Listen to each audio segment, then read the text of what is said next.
Olá, graça e paz. Que a paz do Senhor Jesus, que excede a todo entendimento, guarde os nossos corações nesta hora.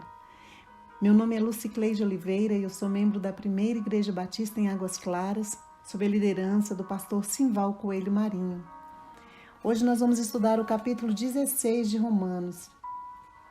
E nós podemos trabalhar esse capítulo com temas. E nós vamos trabalhar 2 temas nesse capítulo, a igreja e a adoração. Hoje nós vamos trabalhar a igreja, nós vamos trabalhar a gênese dela, como ela foi eleita, qual a sua natureza, qual o propósito de Deus para a igreja e qual o relacionamento da igreja com Cristo. E posteriormente nós vamos trabalhar a adoração num outro dia. Então vamos começar orando? Senhor, nós sabemos que só o Teu Espírito pode revelar a verdade da Tua palavra aos nossos corações.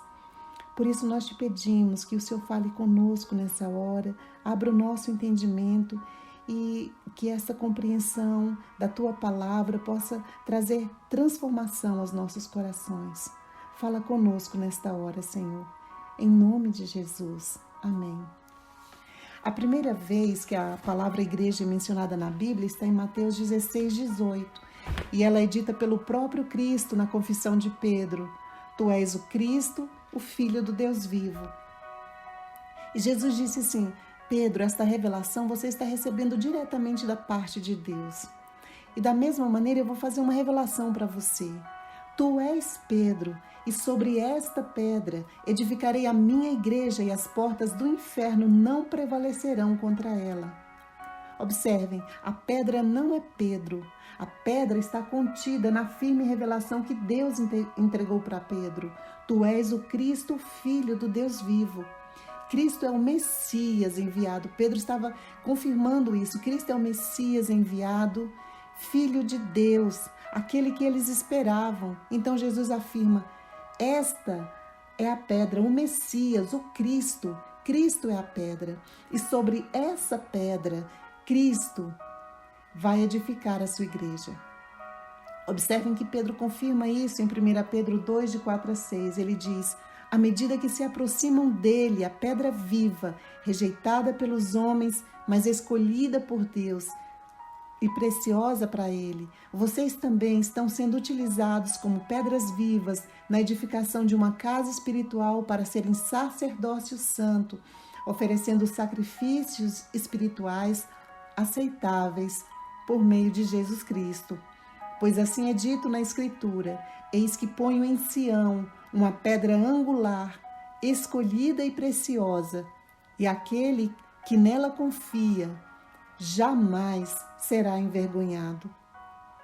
Cristo é a pedra, Ele é a rocha do universo, porque a palavra diz que todas as coisas foram feitas por Ele, e sem Ele nada do que foi feito se fez. Ele é a rocha eterna. Jesus é a verdadeira rocha de Moisés, que foi abatido pela justiça de Deus para que nós pudéssemos beber a água da vida.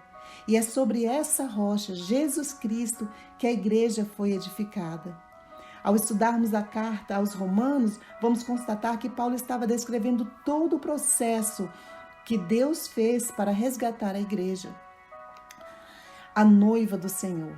Esse processo é chamado de evangelho. O evangelho diz como Deus justificou, separou, elegeu um povo para ser santo e para refletir a imagem do seu Filho Jesus.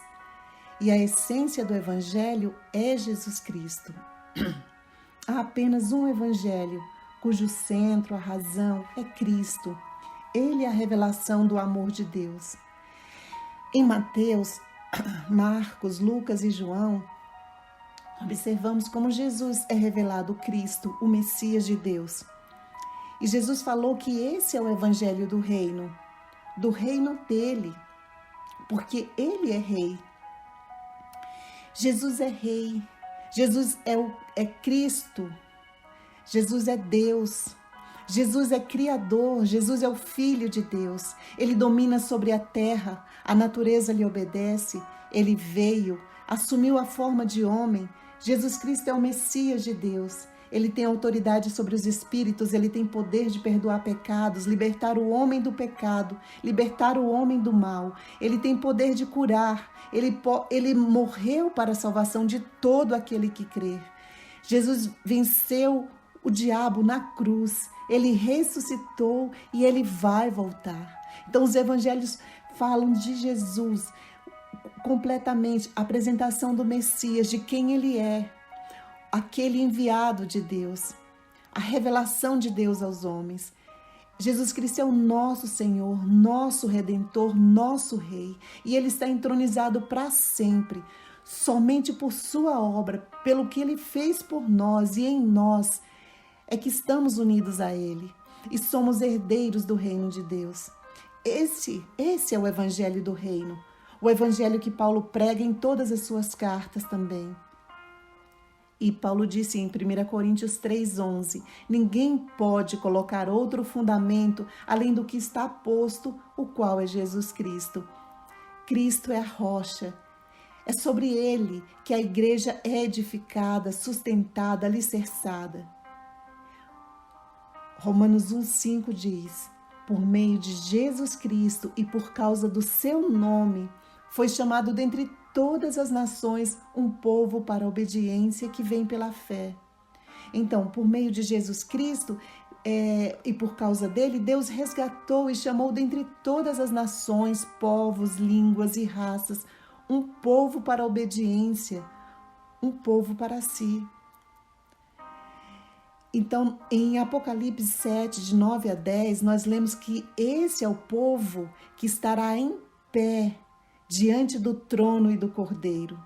Esse povo, também chamado o corpo de Cristo, a igreja do Senhor Jesus, a noiva do Senhor, a família de Deus, os seus filhos.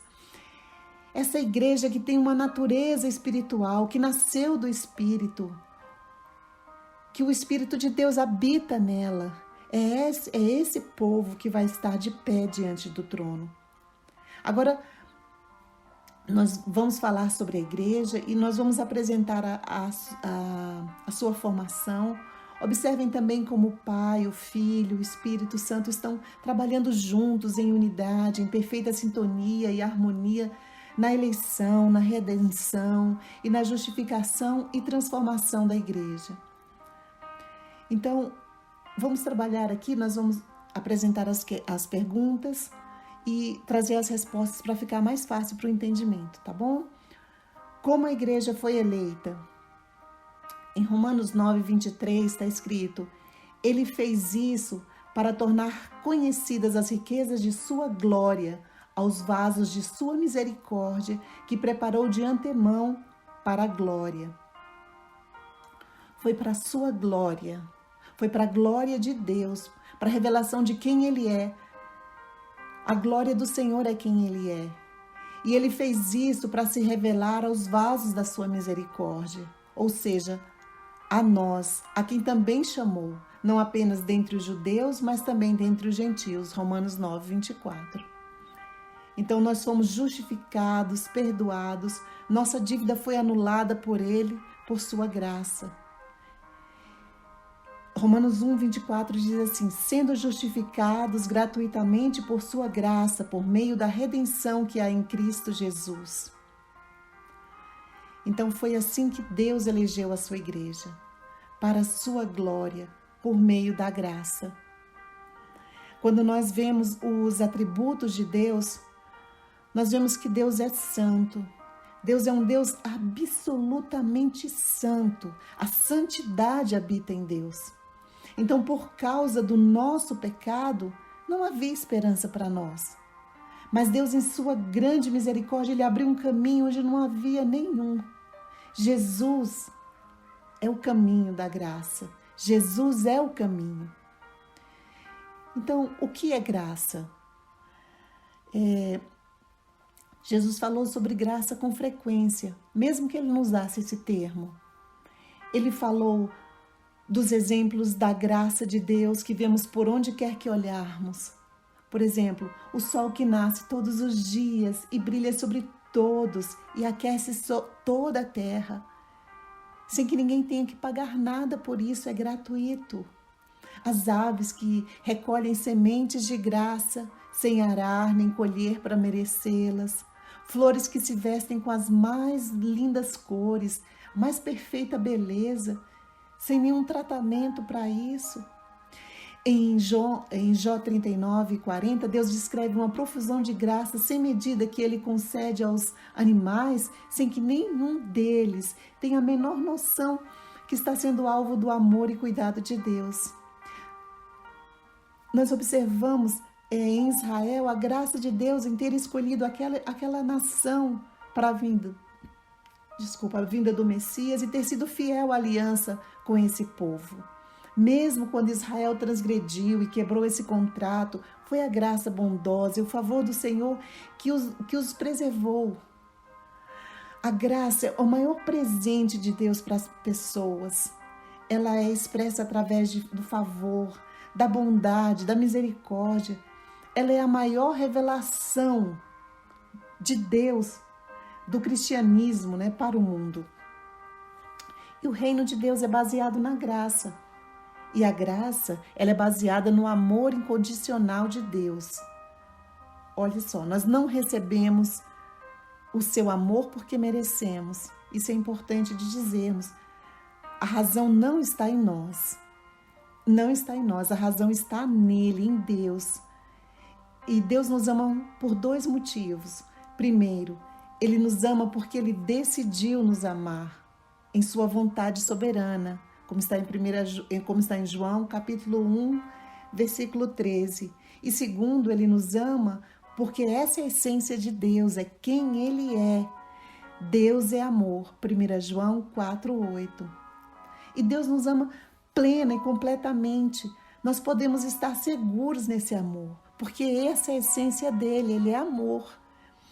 E a graça é o canal desse amor de Deus. É como Ele demonstra esse amor, através da graça, da bondade dele. E nós recebemos esse amor mediante essa graça divina, como dissemos. Se nós formos pensar em termos de merecimento, nós nunca chegaremos a lugar nenhum. Porque nós não somos aceitos porque merecemos, nós não somos abençoados porque merecemos e principalmente nós não somos salvos porque merecemos. Não temos nenhuma participação na salvação. Ela é um presente de Deus. Somos salvos pela graça mediante a fé que também é dada por Deus. Efésios 2:8. Até a fé, irmãos, até a nossa fé, a fé para a nossa salvação é Deus quem dá. Não vem de nós, é dom de Deus. E é um presente dele para a nossa salvação. Tudo é graça de Deus, revelação do seu maravilhoso amor. E a graça é para pessoas não merecedoras. Por isso que ela é graça, porque não merecemos. Em Romanos 3:23, nós lemos que todos pecaram e estão separados da glória de Deus. Nós não merecemos, todos somos pecadores, nascemos pecadores e se tivéssemos que ser pagos por alguma coisa, o salário seria a morte, porque o salário do pecado é a morte. Por isso, Deus nos deu Jesus Cristo, isso é graça. Deus não nos deve nada, coisa alguma. Tudo que nós recebemos é graça dele. E Jesus veio para revelar a graça de Deus explicitamente. Ele é a graça revelada, ele é a graça encarnada. Em em João 1:17 nós lemos: porque a lei foi dada por Moisés, a graça e a verdade vieram por Jesus Cristo. Observem o verbo vieram, não é trouxe, entregou, é veio. A graça veio por Jesus, ele é a encarnação da graça. Comentando esse versículo, F.F. Bruce afirma: Moisés foi o mediador da lei. Jesus Cristo é mais que um mediador. Ele é a corporificação da graça e da verdade. O verbo era o que Deus era. Cristo é a graça encarnada. Viveu e transbordou graça. Ninguém tem maior amor do que aquele que dá a sua vida pelos seus amigos. João 15:13. quando nós, ainda mortos em nossos delitos e pecados, não merecíamos nada além da condenação eterna. Jesus vai lá e morre por você, morre por mim, morre por todos nós. Ele diz: eu vou tomar o seu lugar. Isso é graça incondicional. Essa é a revelação do seu maravilhoso amor. Ele pagou o preço para a nossa salvação. Isso é graça preciosa.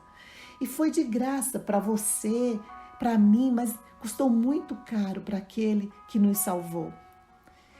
E ele estava escrevendo uma declaração lá naquela cruz. Ele estava com seu sangue inocente, ele estava dizendo: os teus pecados estão perdoados. Portanto, isso não depende do desejo, do esforço humano, mas da misericórdia de Deus. Romanos 9,16. Então é pela graça que vem de Deus. Quando Cristo morreu na cruz, o véu se rasgou, o véu do templo, né? Ele se rasgou de alto a baixo, abrindo a entrada, a passagem para o Santo dos Santos. E esse comando de romper a barreira de separação veio de cima, por isso que o véu rasgou de alto a baixo. Veio de Deus essa ordem. Então, isso é graça preciosa, isso é graça. Uma outra questão é como a igreja alcança a salvação. Romanos 10, 9 diz: se confessar com a sua boca que Jesus é Senhor e crer em seu coração que Deus o ressuscitou dentre os mortos, será salvo. Veja, nós cremos com o coração para a justiça, se crê com o coração. É tudo uma questão de coração. A revelação do Evangelho envolve e afeta a mente, mas origina-se no coração. Quando o coração crê, a boca confessa. Mas começa no coração. É um ato das suas emoções, da sua alma, essa compreensão, essa revelação da salvação, da sua fé, ela se origina no seu coração.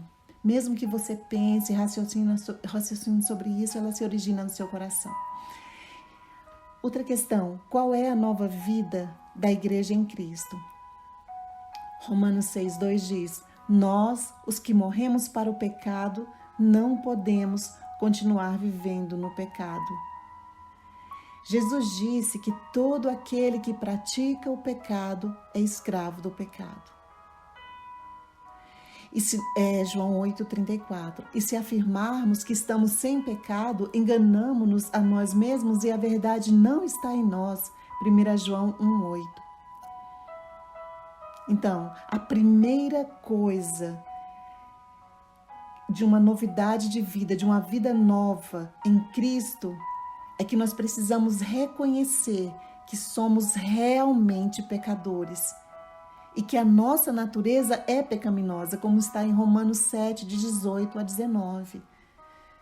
Então, só quando a gente reconhece isso, que nós somos pecadores, é que a gente vai entender que a nossa natureza é de não viver na prática do pecado.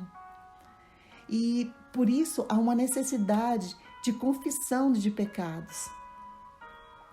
O apóstolo João diz em 1 João 1,9: se confessarmos os nossos pecados, Ele é fiel e justo para perdoar os nossos pecados e nos purificar de toda injustiça. Às vezes, nós caímos no erro de pensar que porque Jesus morreu na cruz para nos perdoar dos pecados, então está tudo certo, não preciso mais confessar pecado, mas não é assim. Não é isso que a Bíblia diz. Nós pecamos e nós pecamos todos os dias e nós temos que estar sempre confessando os nossos pecados a Deus. Todos eles, os mínimos pecados, aquilo que você vê que você transgrediu. O Salmo 19 diz que nós temos pecados que nós nem percebemos que fizemos aqueles pecados, e todos têm que estar colocados diante de Deus. Porque quando a gente confessa, a gente é purificado, como diz aqui em 1 João 1,9. Nós somos limpos. O nosso orgulho, ele sempre tenta encobrir o nosso erro, a nossa vaidade. Ele diz, não, isso daí não é pecado, isso não tem problema nenhum. Mas o que já é um pecado, né? Então, se eu reconheço os meus erros, os meus defeitos, e eu me volto para Deus, essa confissão, ela traz intimidade com Ele, traz confiança nele. As minhas máscaras são tiradas e a força do meu pecado é minado também. E eu recebo o perdão do Pai.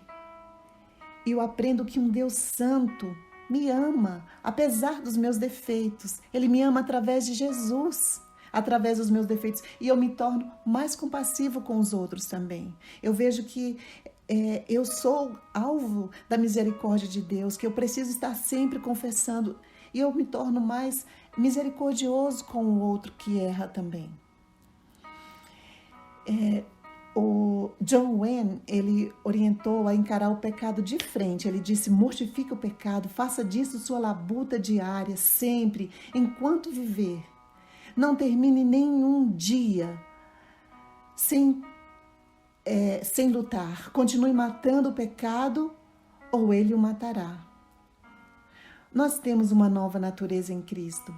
Por causa dessa nova natureza, nossa nova natureza, é por Jesus que nós a recebemos, pela sua obra na cruz.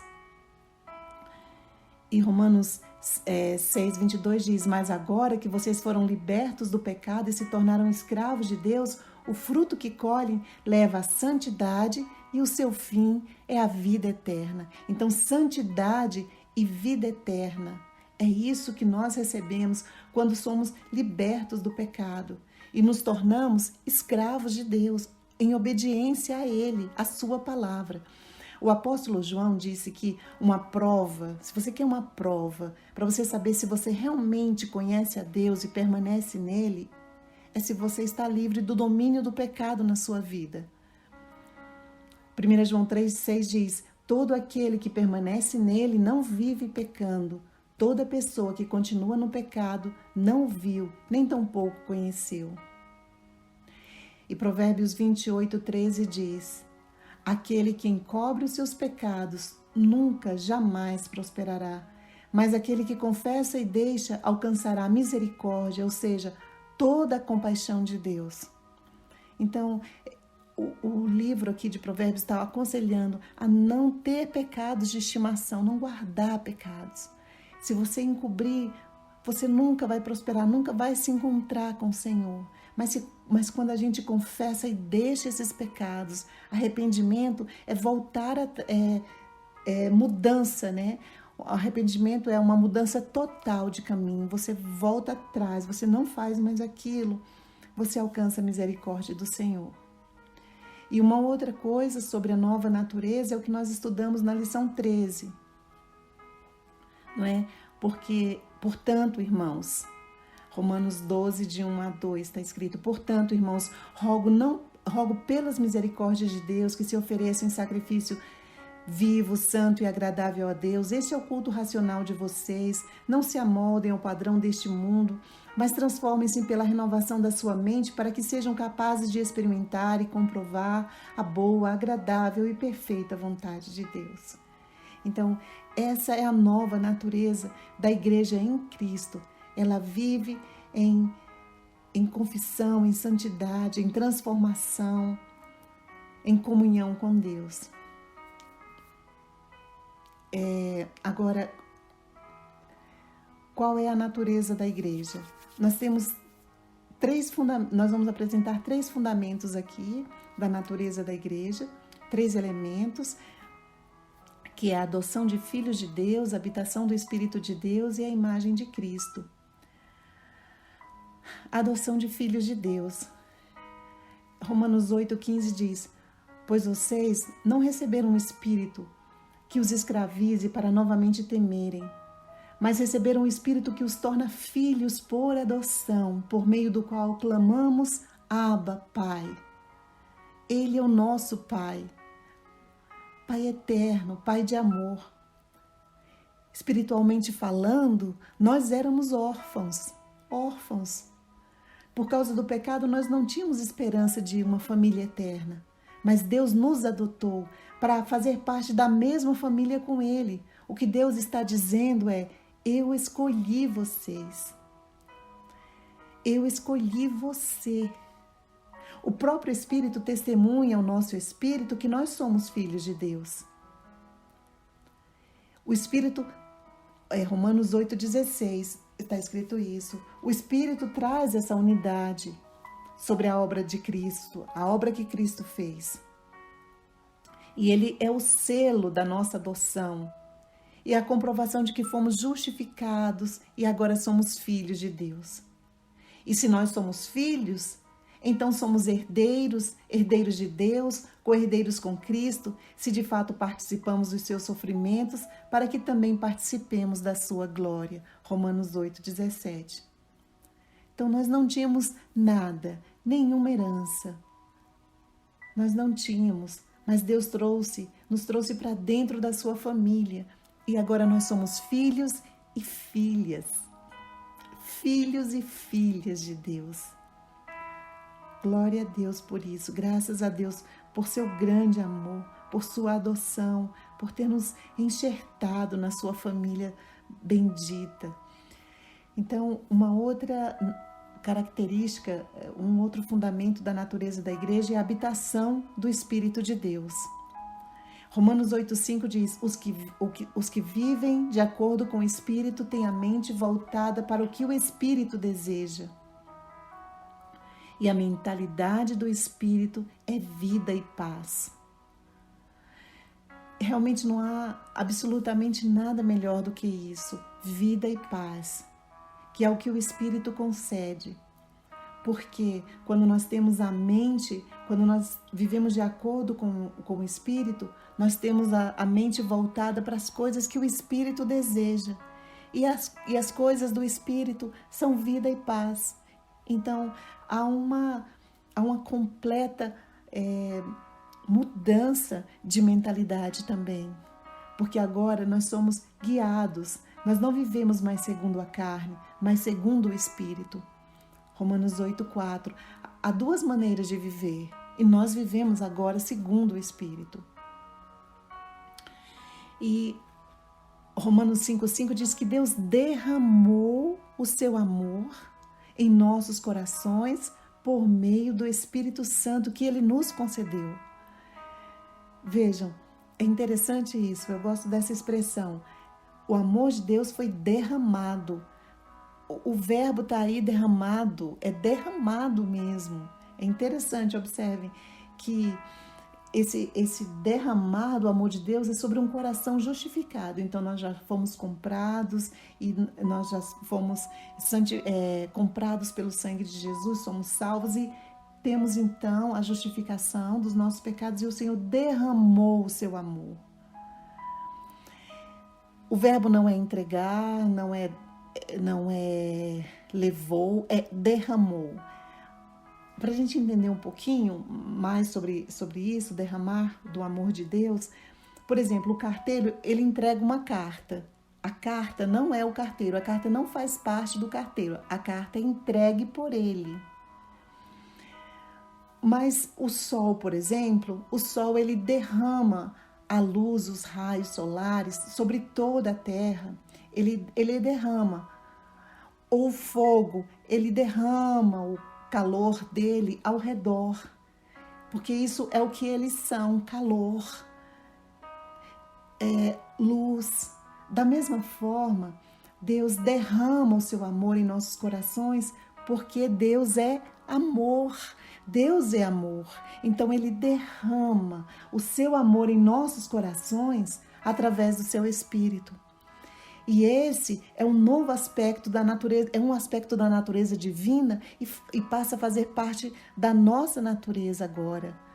Isso torna parte de quem nós somos, o amor de Deus que foi derramado em nossos corações pelo seu Espírito. E nós amamos com o amor de Deus, não é porque nós sejamos bons, mas é por causa do Espírito dele que habita em nós. Nós amamos a Deus porque Ele nos amou primeiro e derramou o seu amor em nossos corações. É tudo tão coerente, é tudo tão maravilhoso. Então, A Bíblia diz também, em Romanos 8:9, vós, contudo, não estáis debaixo do domínio da carne, mas do Espírito, se é que de fato o Espírito de Deus habita em vós. Todavia, se alguém não tem o Espírito de Cristo, não pertence a Cristo. Isso é outro aspecto da natureza da igreja. A prova que pertencemos a Cristo é termos o Espírito dele habitando em nós. E o próprio Espírito testifica isso com o nosso espírito, que ele habita em nós. E Jesus diz lá em João 14:17, ele disse assim: eu não vou deixar vocês órfãos. Eu não vou deixar vocês órfãos. Ele estava se despedindo nessa hora dos discípulos, ele estava falando da sua partida, os discípulos estavam tristes, ele disse: não vou deixar vocês sozinhos, não vou deixar vocês órfãos, desamparados, eu vou enviar o meu Espírito, o Espírito da verdade, que o mundo não pode receber, porque não vê, nem o conhece, mas vós o conheceis, porque ele habita convosco e estará convosco. O Espírito de Cristo habita em nós, o mesmo poder, a essência de Deus. Deus é Espírito Santo, ele habita em nós. Ele habita em nós, nos capacitando, porque é ele que nos concede o fruto do Espírito, ele que concede o amor, ele dá a unidade espiritual à igreja, ele concede os dons do Espírito, ele ensina, ele nos guia no entendimento de toda a Escritura, ele ora por nós, ele guerreia contra a nossa carne e o pecado em nosso favor, ele nos consola, ele nos guia, nos lidera, ele nos santifica, ele nos dá poder para testemunhar e evangelizar, ele nos convence do pecado, da justiça e do juízo. Ele conhece as coisas profundas de Deus, ele faz escolhas divinas e ele habita em nós. Ele habita em nós. Todos os ministérios são dons espirituais, a capacidade para seguir a Cristo, imitar Jesus. Tudo que eu faço, tudo que você faz, tudo que qualquer pessoa faz no reino e no corpo de Cristo, que tem qualquer efeito, ou impacto, ou propósito, qualquer sucesso que nós alcançamos no reino de Deus, na obra dele, é o Espírito Santo agindo. E é ele quem faz. E às vezes nós queremos atribuir honra ao homem, quando na verdade foi tudo obra do Espírito Santo. E tem uma ilustração do elefante e do ratinho, muito interessante, que nos ajuda a compreender isso. Eles eram bons amigos, eles estavam sempre juntos, o ratinho nas costas do elefante, para onde um ia, o outro ia, eles eram bons amigos. E um dia eles atravessaram uma ponte de madeira, aquelas pontes móveis. E eles começaram a atravessar a ponte, e a ponte começou a dobrar, ranger, balançar sobre o peso deles. E depois que eles atravessaram, o ratinho estava impressionado com aquela capacidade de causarem aquele impacto todo na ponte. Ele disse ao elefante: realmente sacudimos a ponte, hein? Às vezes a gente pensa assim. A gente pensa que foi a gente que fez o barulho. Mas tudo vem do Espírito. É ele quem sacode a ponte e não nós. Nós somos apenas carentes e necessitados, alvos de um grande e misericordioso Deus. É ele quem faz a sua obra em nós. Agora, o último item é: qual é o propósito da igreja? E Romanos 8, 22 a 29 diz assim: sabemos que Deus age em todas as coisas para o bem daqueles que o amam, dos que foram chamados de acordo com seu propósito.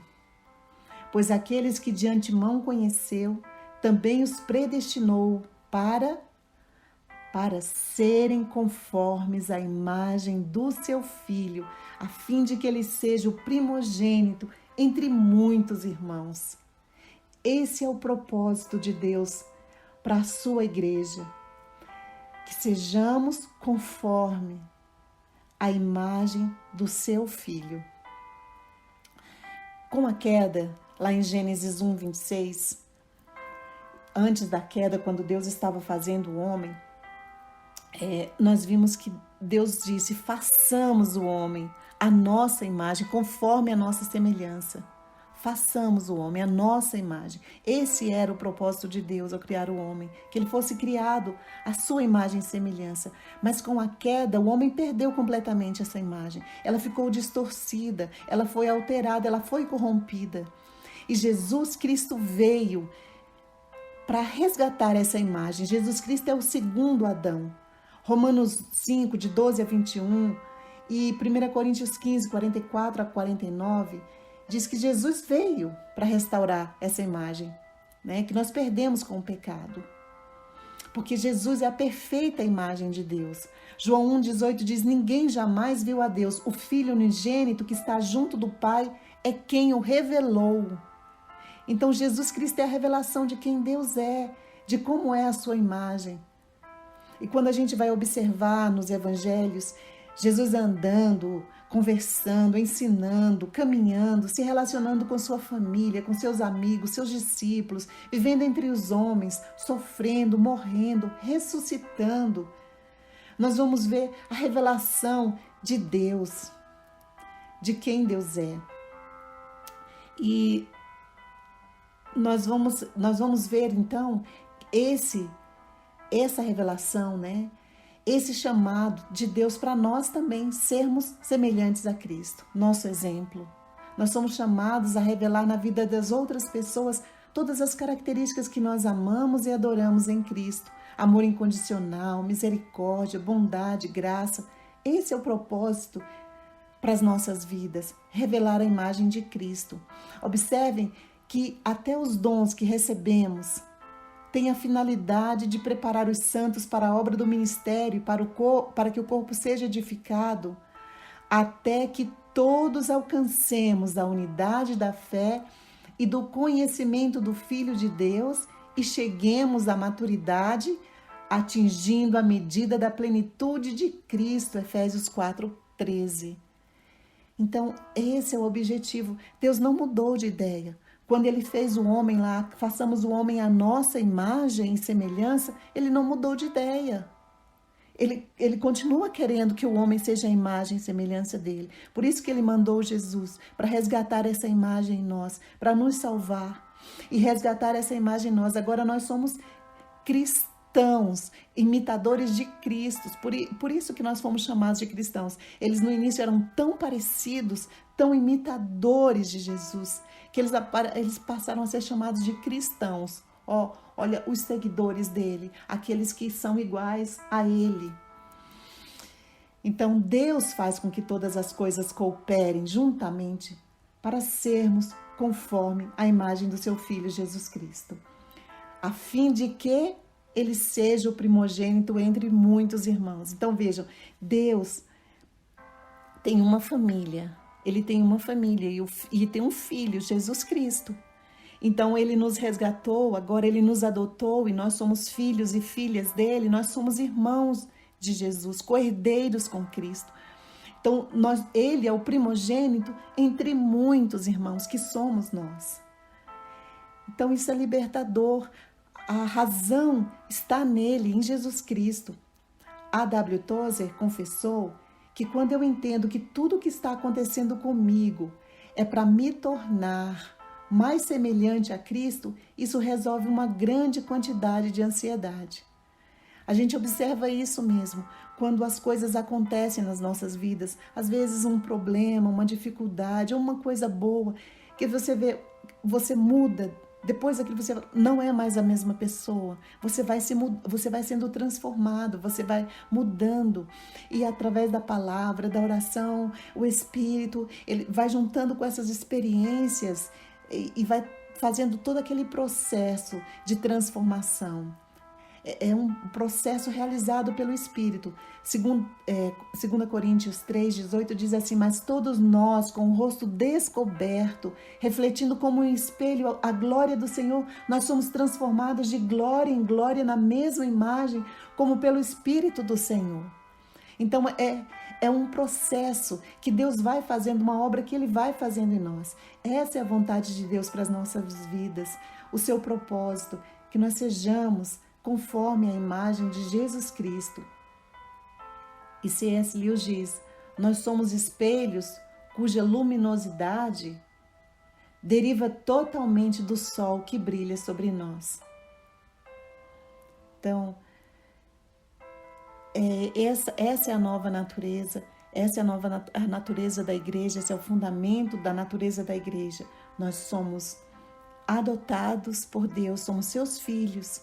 O Espírito de Deus habita em nós e nós somos criados com o propósito de revelar a imagem de Jesus Cristo. Então, isso é a natureza que Deus criou na sua igreja, é a natureza do Espírito. E nós somos gerados por Deus pela palavra da verdade, como diz Tiago 1,18, no amor de Deus, na graça do Senhor Jesus e na unidade do Espírito Santo. Essa é a essência da igreja. Amém? Agora, nós vamos ver agora sobre o relacionamento de Cristo e a igreja. Então, a igreja é nascida de Deus, como nós falamos. Ele nos deu em Cristo tudo o que precisávamos para a nossa redenção, justificação dos pecados, a libertação, salvação, santificação. Cristo amou tanto a sua igreja que ele se entregou por ela voluntariamente. É muito importante a gente ter consciência disso. Cristo não foi obrigado a ir para a cruz. Esse amor que nasceu na eternidade em Deus, esse propósito, ele se entregou voluntariamente. A gente vê isso em Apocalipse, quando ele veio voluntariamente e se entregou, o Cordeiro se entregou. Ele veio com essa missão, porque em Efésios 5:27 diz: para apresentar a si mesmo a igreja gloriosa, sem mácula, nem ruga, nem coisa semelhante, mas santa e irrepreensível. Então, a igreja é de Jesus Cristo, porque ele comprou com o seu sangue precioso. A igreja não é uma religião que cria seu próprio caminho para salvar, ou por suas próprias obras, não. Ela vive na direção do Espírito, é de cima para baixo, vem do alto, de Deus. Nós recebemos tudo o que precisamos dele para transformar a nossa mente, para nos santificar. Nós somos assim, é tudo gerado no Senhor. Então, nós percebemos lá em Romanos 8:35, diz que não há nada que pode nos separar do amor de Cristo, o amor que Cristo tem por nós. Há um vínculo indissolúvel entre Cristo e sua igreja. Ele nos ama com um amor indissolúvel. Nada pode nos separar. Então, se nada pode separar, é indissolúvel. E tudo que ele realizou na cruz do Calvário revela o seu amor pela igreja, sua noiva eleita. E interessante que, como nos casamentos arranjados, o pai escolhe a noiva para o filho e o filho tem que pagar por ela, é um resgate. Então, da mesma maneira, assim, é um exemplo, né, que a gente pode usar dos casamentos para explicar como aconteceu também conosco. Foi isso, o pai escolheu a sua igreja e o filho comprou com seu próprio sangue. Por isso que é um casamento indissolúvel e baseado na honra, no respeito e na glória de Deus. Esse é o amor de Jesus, é assim. E por que é baseado na glória de Deus? Porque na cruz Jesus estava revelando para o mundo que Deus é um Deus pessoal, que Deus ama individualmente, intensamente, eternamente, e nós somos o alvo do seu amor. Agora, uma boa pergunta é: e quanto ao nosso amor por Ele? Respondendo a um doutor da lei sobre o que é preciso para herdar a vida eterna, Jesus respondeu: amarás o Senhor teu Deus de todo o teu coração, de toda a tua alma e de todas as tuas forças e com toda a tua capacidade. Observem que a ordenança, amarás o Senhor teu Deus, começa com de todo o teu coração. O coração está no primeiro lugar, ele não podia ficar numa outra ordem, por último, porque se o coração não for do Senhor, nenhuma das outras áreas será. Jesus disse: onde tiver o teu tesouro, aí estará também o teu coração.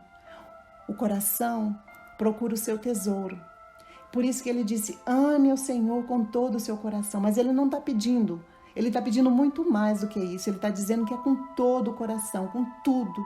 Tudo tem que ser dele, do Senhor. Qual é o nível do nosso amor, né? Qual o nível do nosso amor para com Cristo, da igreja para com Cristo, de nós mesmos para com Cristo? E Cristo contou uma parábola, isso é interessante, ele contou uma parábola para exemplificar os dois tipos de amor que ele recebe da igreja. Essa parábola está lá em Mateus 25, de 1 a 12. Eu vou ler alguns versículos dela. Então o reino dos céus será semelhante a 10 virgens que, tomando as suas lâmpadas, saíram ao encontro do noivo. 5 delas eram insensatas e 5 prudentes. As insensatas pegaram as suas candeias, mas não levaram óleo. As prudentes, porém, levaram azeite em suas vasilhas, juntamente com as lâmpadas. À meia-noite ouviu-se um grito: eis o noivo, saí-lhe ao encontro. E então todas aquelas virgens se levantaram, prepararam as suas lâmpadas. E enquanto as insensatas saíram para comprar óleo, o noivo chegou. As virgens que estavam preparadas entraram com ele para o banquete nupcial. E a porta foi fechada, e as tolas disseram: Senhor, Senhor, abra a porta. O noivo respondeu: a verdade é que eu não conheço vocês. Observem, as 10 virgens eram noivas do Senhor. As 10 tinham lamparinas, mas apenas 5 tinham azeites reservado. As outras não tinham nem mesmo o suficiente para esperar o noivo. E essa diferença na resposta de cada noiva é justamente o tipo de amor que cada grupo de noiva dedica ao noivo. As 5 noivas insensatas demonstram pouca preocupação com as bodas. Elas não valorizaram o noivo. Elas não estavam preparadas, não estavam esperando por eles, assim, com todo o preparo que elas precisavam. Elas precisavam de estar com as suas lâmpadas abastecidas, mas elas não estavam, elas não tinham o suficiente para esperar por ele. E sabe por que isso? Porque não era prioridade para elas. Ele não era prioridade. O noivo não era prioridade para elas porque elas não o conheciam.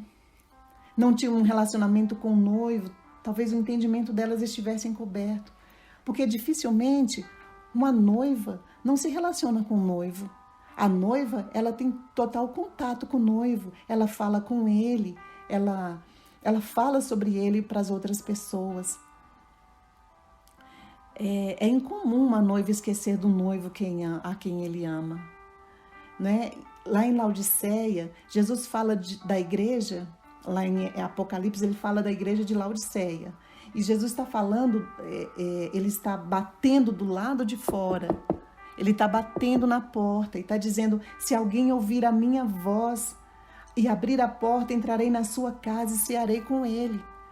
A igreja deixou Jesus do lado de fora, igual as 5 noivas insensatas. Não havia prioridade. O mestre, o Senhor, o noivo está do lado de fora.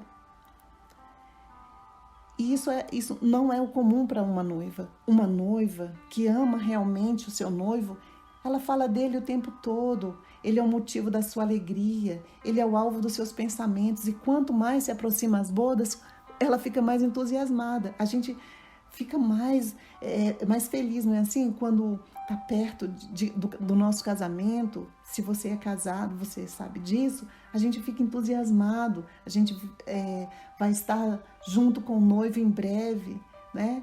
E da mesma forma, a igreja, a noiva do Senhor, quando ela vê os sinais da vinda do noivo, ela se anima também, ela se prepara para recebê-lo. Lá em Apocalipse 22:17 diz assim: o Espírito e a noiva dizem: vem. E todo aquele que ouvir, diga: vem. Quem tiver sede, venha. E quem quiser, beba de graça da água da vida. Vem. A noiva não está só adornada, mas ela também está sintonizada com o céu, mais desejosa pela volta do Senhor. O Espírito e a noiva dizem: vem. A noiva está em total harmonia com o Espírito. A noiva e o espírito mantêm sintonia. Agora veja, o que impede a entrada das noivas imprudentes é a falta de conhecimento. O noivo disse: não as conheço, por isso que vocês não podem entrar. E agora que interessante a gente saber uma diferença entre duas palavras, saber e conhecer, porque isso vai nos ajudar a entender essa resposta de Jesus. Apesar de saber e conhecer parecer iguais, eles têm uma certa diferença. Porque saber, conhecer, exige uma certa intimidade. Por exemplo, você pode saber um monte de informações sobre o seu jogador de futebol, seu escritor, seu ator preferido. Você pode saber onde ele mora, qual a idade dele, qual o estado civil dele. Mas você não o conhece. Você não participa da sua história, não tem intimidade com ele, não conhece seu coração, não é assim? Então, da mesma forma, nós também podemos saber um monte de informações sobre Jesus. Às vezes nós podemos saber tudo sobre Jesus e não conhecê-lo. Não conhece o coração dele, seus pensamentos, suas palavras, seu espírito. Às vezes nós pensamos que estamos seguindo a Cristo e tudo que sabemos são histórias sobre ele. Como afirma C.S. Lewis, ele disse: trata-se apenas de uma aceitação intelectual de alguma teoria sobre ele. Então, a noiva insensata, ela até ama a ideia dele, ela acha atraente, ela pensa no quanto ele tem para oferecer. O que Jesus pode fazer por mim, como ele vai me abençoar para que eu tenha mais. Eu sou o centro nesse relacionamento. Mas a noiva insensata, ela nem se preocupou de encher as candeias dela. Porque diante de tudo que nós vimos aqui, do que Deus proporcionou para a sua igreja, para que ela possa ser cheia, transformada, santificada, ela não colocou nada disso na candeia dela. Ela só está pensando naquilo que eu posso receber de Deus, naquilo que eu posso receber de Jesus. Ou mais ou menos uma troca, eu vou fazer isso para ele me dar aquilo. É um relacionamento baseado na barganha, na manipulação. A noiva, ela acompanha, mas essa noiva insensata, ela acompanha, mas ela não é íntima. Ela sabe sobre o noivo, ela tem uma ideia, ela ouviu falar, mas ela não o conhece na intimidade do seu coração. Porque só é possível conhecer através do coração.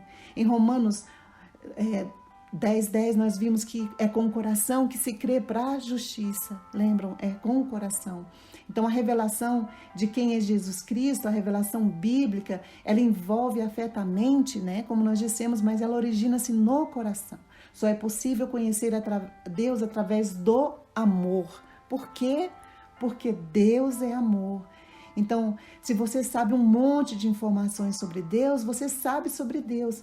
Mas se você ama a Deus, você é conhecido dele. 1 Coríntios 8:3 diz isso. Todavia, quem ama a Deus, este é conhecido por Deus. Por isso que o noivo disse para as noivas: eu não conheço vocês, porque ele nunca foi amado por elas. Então, quando você ama a Deus, você é conhecido dele. E isso é relacionamento. Você o ama, ele te amou primeiro, e você o ama e ele te conhece. Jesus disse lá em João 10:27, as minhas ovelhas ouvem a minha voz, eu as conheço e elas me seguem. As ovelhas ouvem a voz do pastor, elas sabem quem é o pastor das suas almas, que está falando com ela, ela sabe quem é ele, ela sabe que é ele que fala. Ele as conhece, elas o seguem. Então, a noiva prudente, ela diz assim, como eu posso ser igual a Jesus? A noiva prudente, ela está mais interessada em Cristo, em buscar a face dele, em saber como ele é, em aprender mais dele para espelhar a sua face. E assim amá-lo mais também. Porque à medida que mais a gente conhece o Senhor, mais nós o amamos. O pastor John Piper disse que a marca distintiva de um filho de Deus não é a perfeição, e sim a fome por Cristo. Então, a noiva a noiva prudente que busca o Senhor, busca por quem Ele é. Não pelo que Ele pode dar, mas por quem Ele é. Ela é a igreja eleita do Senhor, essa é a igreja eleita. E ela sabe que ela é amada pelo Senhor. E ela quer ser como o Senhor, ela quer ouvir sua voz, ela quer mergulhar no coração do seu noivo. E ela busca a face do amado da sua alma. A noiva prudente entende que a razão da vida dela é Cristo. Como diz em Colossenses 3:4, quando Cristo, que é a nossa vida, se manifestar, então nós também seremos manifestados com Ele em glória. Então a noiva prudente, ela está esperando por Cristo porque Ele é o centro da vida dela. A sua fé está fundamentada nele. A esperança está firmada nele, na certeza de que Ele vai cumprir a promessa do seu retorno, porque Ele falou que ia retornar e Ele vai cumprir. E ela acredita nisso, ela recebe essa verdade, ela vive a verdade que é Cristo. E ela tem um relacionamento tão grande com Cristo.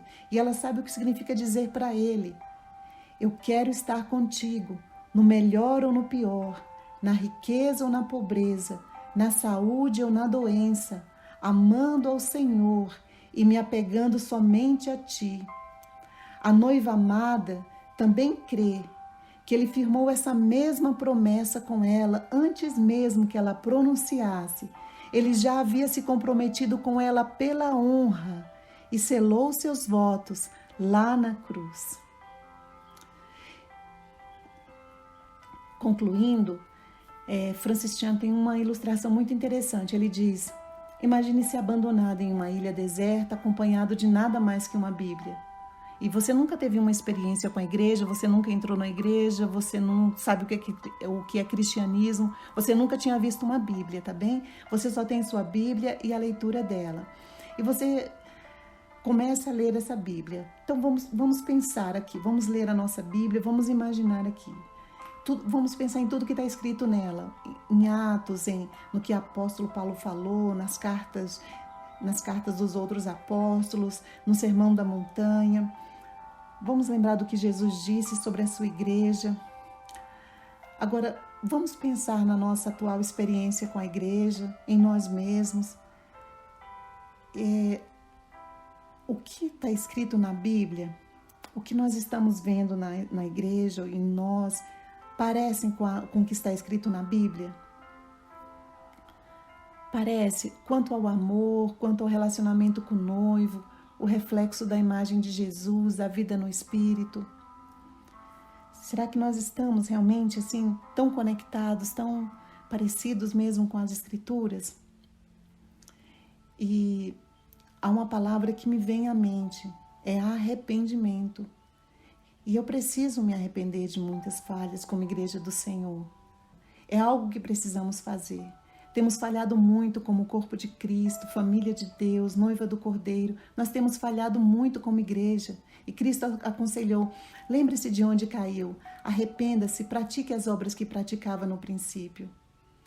Ainda dá tempo de enchermos as lamparinas, ainda dá tempo de nos arrepender, de voltar para o Senhor, porque Ele é rico e misericordioso, Ele ama a sua igreja e o propósito dele é preparar uma noiva gloriosa para o seu filho. E ela vai estar gloriosa. A igreja que vai subir é uma igreja gloriosa, que está sendo preparada, é a igreja que está na Bíblia.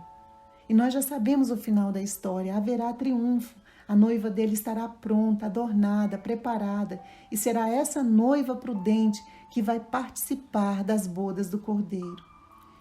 Apocalipse 19, 6-8 diz assim: então ouvi algo semelhante ao som de uma grande multidão, como o estrondo de muitas águas e fortes trovões que bradava: aleluia, pois reina o Senhor, o nosso Deus, o Todo-Poderoso. Regozijemo-nos, vamos nos alegrar e dar-lhe glória, pois chegou a hora do casamento do Cordeiro e a sua noiva já se aprontou. Foi-lhe dado para vestir-se linho fino, brilhante e puro. O linho fino são os atos justos dos santos. Apocalipse 19, de 6-8. Que o Senhor aplique a sua palavra em nossos corações. Amém.